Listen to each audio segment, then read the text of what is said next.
Hai, Assalamualaikum warahmatullahi wabarakatuh. Nama saya Syeklima.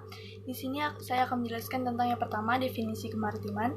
Yang kedua, saya akan menjelaskan tentang ekosistem lingkungan. Yang ketiga, saya akan menjelaskan tentang zona ekonomi eksklusif. Yang pertama itu definisi dari kemaritiman. Jadi, seperti yang kita tahu bahwa kemaritiman itu adalah segala sesuatu yang berhubungan dengan kelautan, yang berhubungan dengan laut. Jadi, di sini saya akan menjelaskan dulu apa itu laut dan maritim, karena laut dan maritim tuh sangat beda, maksudnya pengertiannya.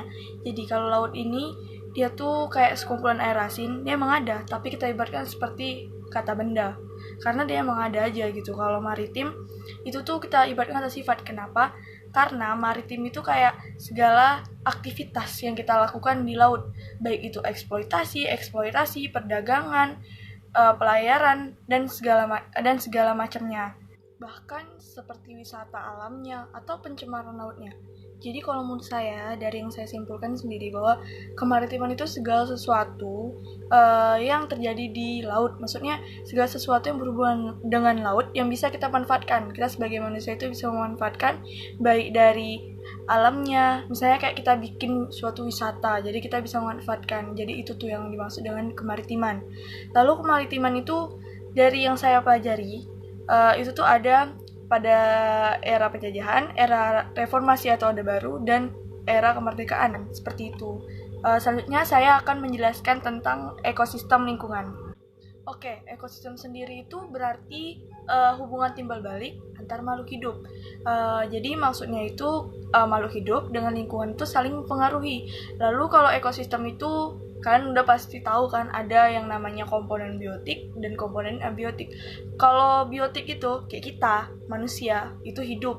Hewan, tumbuhan, maksudnya komponen yang hidup. Sedangkan yang abiotik itu yang tidak hidup. Contohnya kayak tanah, pasir, batu, itu kan nggak hidup. Seperti itu. Terus kalau jenis-jenisnya itu ada misalnya yang komponen ekosistem darat, ada ekosistem laut. Kalau maksudnya tuh air lah maksudnya. Selanjutnya itu ada ekosistem yang namanya ekosistem alami dan ekosistem buatan. Lalu kayak seperti tugas kemarin, kita akan membahas tentang ekosistem laut. Itu contohnya kayak ekosistem terumbu karang yang sesuai dengan laut. Habis itu ekosistem lamun yang di daerah yang tembus cahaya, seperti yang Bapak kasih tugas kemarin. Selanjutnya ada ekosistem mangrove. Ekosistem mangrove itu kalau kalian mau lihat itu banyak ditemukan di Batu Lapan atas.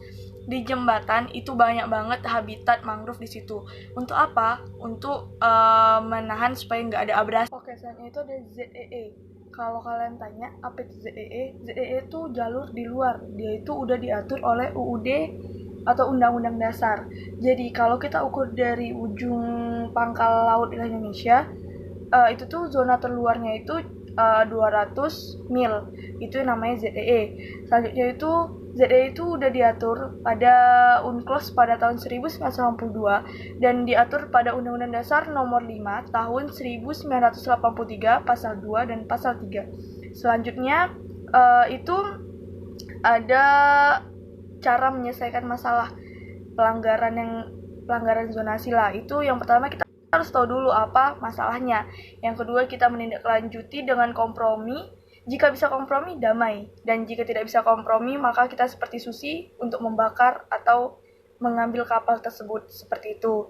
Untuk contohnya seperti yang terjadi pada tahun 2019. Apa itu? Contohnya kayak yang masalah perairan Cina dengan Natuna. Yang Cina mengaku-ngaku bahwa itu adalah wilayahnya, bukan Indonesia punya. Oke, sekian dari saya. Saya ucapkan terima kasih. Maaf jika ada salah kata atau berbelit kata. Saya akhiri dengan Assalamualaikum warahmatullahi wabarakatuh.